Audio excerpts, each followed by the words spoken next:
Assalamualaikum, apa kabar? Saya Hikmah Juni.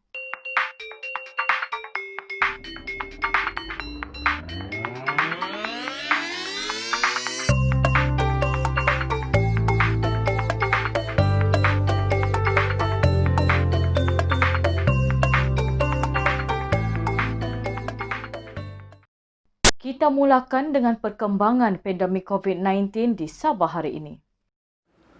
Sabah mencatatkan 3 kes kematian, 512 kes positif baru dan 1 kluster baru COVID-19 hari ini. Dengan pertambahan 512 kes hari ini, jumlah kumulatif kes COVID-19 di Sabah kini 25,441 kes. Kes tertinggi hari ini dilaporkan di Lahadatu sebanyak 194 kes, di mana 149 kes adalah daripada kluster Sabaru.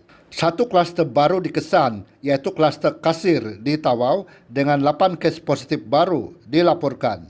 Kes kematian di Sabah hari ini membabitkan seorang pesakit wanita berusia 32 tahun yang meninggal dunia di Hospital Queen Elizabeth, Kota Kinabalu.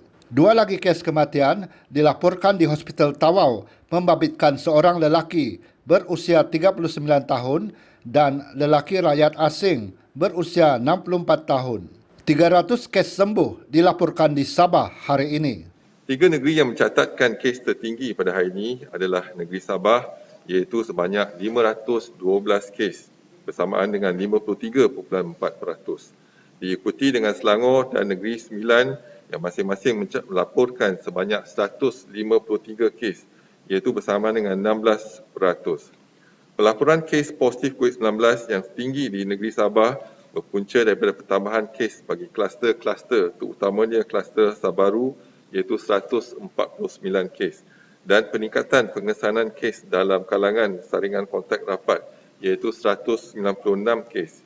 Perintah Kawalan Pergerakan Diperketatkan (PKPD) dilaksanakan di K Avenue, Penampang mulai 22 November sehingga 5 Disember melibatkan 400 penduduk. Sehingga 16 November 2020, sebanyak 110 kes positif COVID-19 telah direkodkan di lokaliti ini. Atas nasihat dan penilaian risiko yang dilaksanakan, KKM hari ini menasihatkan kita dan kita bersetuju untuk melaksanakan PKPD. PKP diperketatkan di K Avenue Megacity Penampang Sabah bermula pada 22 November sehingga 5 Disember 2020. Pelaksanaan PKPD ini akan merangkumi pejabat, kuartus pekerja dan tapak pembinaan yang melibatkan seramai 400 orang penduduk. Manakala PKPD di Anjung Teduh, Felda Sahabat sejak 24 Oktober lalu ditamatkan hari ini.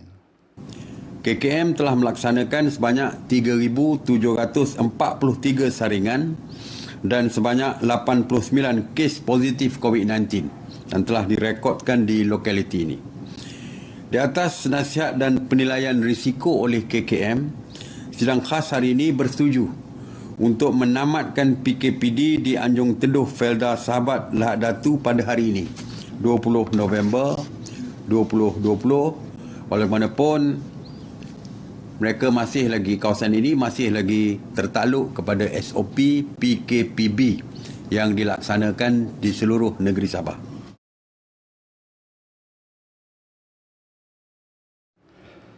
Menteri Kerajaan Tempatan dan Perumahan Datuk Seri Panglima Masridin Manjun berkata, semua kemasukan ke negeri Sabah adalah tertakluk kepada arahan-arahan Sekatan Kemasukan yang dikeluarkan kerajaan negeri dari masa ke semasa. Panduan kebenaran masuk ke Sabah bagi penduduk dari Semenanjung Malaysia, Sarawak dan wilayah Persekutuan Labuan berkuat kuasa 3 Oktober sehingga 6 Disember juga telah dikeluarkan. Kerajaan negeri juga menerima pakai ketetapan Kerajaan Persekutuan mengenai kesekatan kemasukan ke Malaysia bagi pemegang pas lawatan jangka panjang dari India, Indonesia serta Filipina dan negara-negara berisiko yang lain.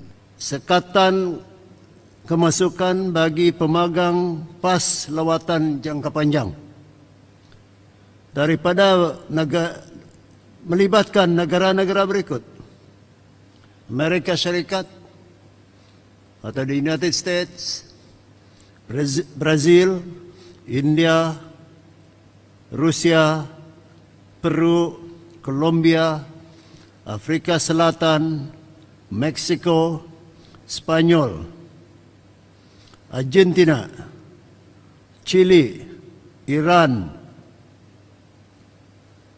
United Kingdom, Bangladesh, Arab Saudi, Pakistan, Prancis, Turki, Italy, Jerman, Iraq, Filipina, dan juga Indonesia.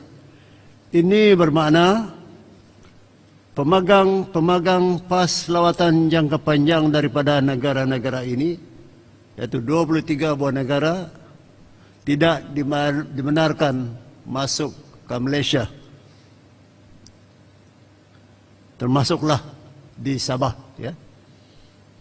Tahap pematuhan prosedur operasi standard SOP Perintah Kawalan Pergerakan Bersyarat PKPB di Sabah ialah 97.63%. Setakat ini, 197.839 bakul makanan telah diagihkan.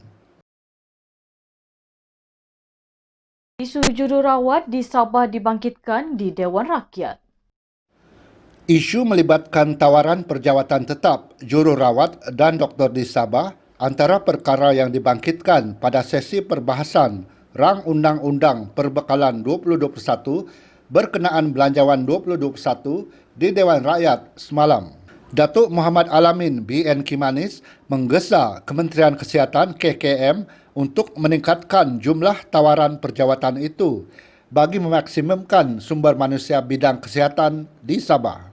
Beliau mendakwa berlaku lambakan pelajar kejururawatan dan doktor di Sabah berikutan tidak ada penawaran perjawatan tetap sehingga KKM terpaksa menghantar pegawai perubatan dari Semenanjung untuk membantu pasukan perubatan Sabah mengawal penularan COVID-19. Tetapi tahukah tidak bahwa di Sabah itu punya ramai doktor-doktor, punya ramai jururawat, tetapi doktor-doktor yang kontrak. Saya ingin mencadangkan kerja melihat bagaimana kedudukan doktor-doktor kontrak ini sudah lama berkhidmat. Malah mereka menjadi houseman dulu 2 tahun, disambung lagi 2 tahun kontrak. Tetapi lepas itu tidak ada penyerapan jawatan ke jawatan tetap. Saya minta kerajaan melihat, isunya harus dilihat. Kita serapkan semua doktor-doktor kontrak ini kepada jawatan tetap. Selepas jawatan tetap itu dapat, mereka sebelum ini dapat tawaran-tawaran untuk melanjutkan pelajaran, mengambil master dan menjadi doktor pakar. Hari ini skim itu sudah tidak ada. Ramai doktor-doktor di sana tapi tidak ada peluang untuk menjadi doktor pakar pada hari ini. Jururawat sama juga. Kita ada lambakan jururawat di negeri Sabah dan Speaker yang telah tamat belajar di kolej kejururawatan tetapi tidak dilantik, tidak mempunyai peluang. Pengambilan, rekrutmen jururawat itu terlalu sedikit. Sedangkan jururawat kita di Sabah terlalu banyak. Saya kasihan melihat ada lepasan daripada kolej kejururawatan, mereka bekerja di mana? Di supermarket, di kedai-kedai handphone dan sebagainya. Ya. Jadi saya minta kerajaan melihat isu ini untuk jangka masa yang panjang. Apabila ada lagi COVID ataupun apa-apa lagi lain, kita ada tenaga-tenaga yang cukup. Beliau turut menggesa diwujudkan keselarasan dalam perancangan mengawal penularan COVID-19 antara Kerajaan Persekutuan dan Kerajaan Negeri, termasuk memudahkan proses perolehan peralatan perubatan. TLDM berjaya mengesan sebuah buat di nelayan mencurigakan dalam op benteng di Pulau Mantanani.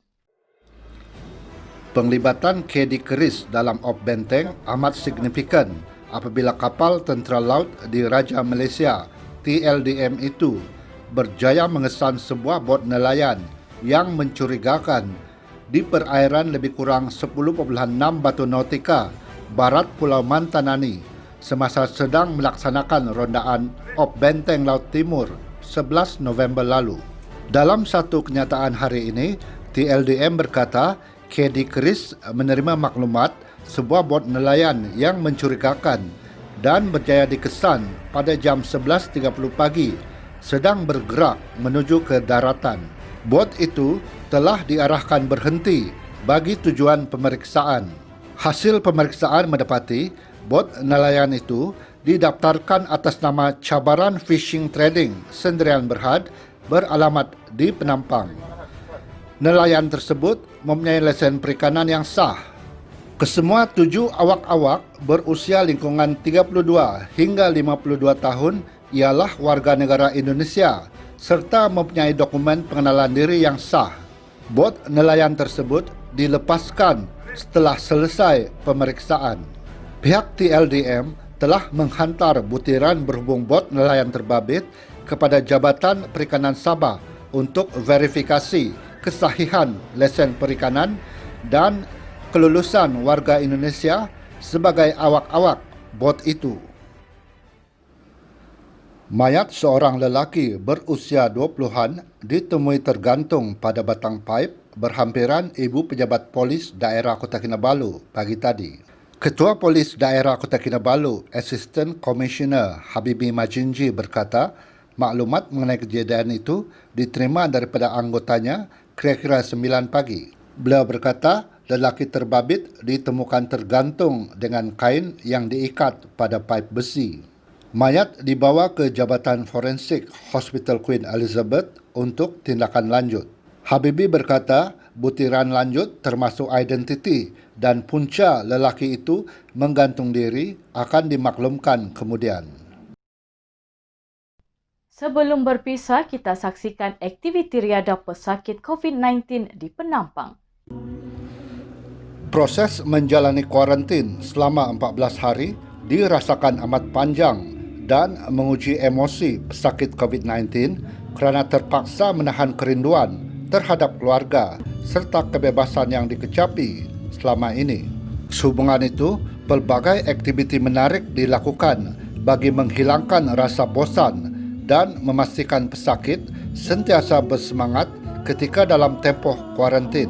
Di Pusat Kuarantin dan Rawatan COVID-19 berisiko rendah PKRC di Pusat Kebudayaan Sabah di Penampang, petugas kesihatan melakukan aktiviti riadah bersama pesakit menggunakan terapi muzik dan tarian.